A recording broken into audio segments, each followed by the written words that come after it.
2 सप्टेंबरचा GR रद्द न केल्यास मुंबईसह ठाणे पुणे बंद करू, विजय वडेट्टीवारांचा नागपूरच्या सभेत सरकारला इशारा, सत्ताधारी मनोज जरांगेंपुढे झुकल्याचाही आरोप. कायवळ शस्त्र परवाना वादानंतर योगेश कदमांनी घेतली एकनाथ शिंदेंची भेट, तर काही चुकीचं केलं नसेल तर घाबरायचं नाही, विरोधकांच्या टीकेला न जुमानता काम सुरू ठेवा, उपमुख्यमंत्र्यांचं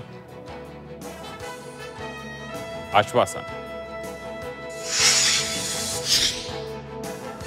लोकांना कर्जमाफीचा नाद लागलाय, सहकार मंत्री बाबासाहेब पाटील यांचं वादग्रस्त विधान, निवडणुकीत आम्ही काहीतरी आश्वासनं देतो, पाटलांचं वक्तव्य. कोणाच्या भावना दुखावल्या असतात मी त्याबद्दल दिलगिरी व्यक्त करतो. कोणाच्या भावना दुखावल्या असतात मी त्याबद्दल दिलगिरी व्यक्त करतो. शेतकऱ्यांबाबतच्या वादग्रस्त विधानानंतर सहकार मंत्री बाबासाहेब पाटलांना उपरती, झी24 तासच्या बातमीनंतर बाबासाहेब पाटलांनी मागितली माफी.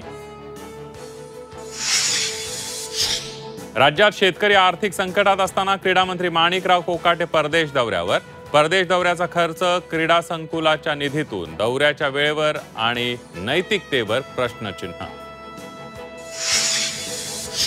अमरावती जिल्ह्यातील 6 तालुक्यांना नुकसानग्रस्त मदतीतून वगळलं, धामणगाव तहसील कार्यालयात काँग्रेसचा ठिय्या.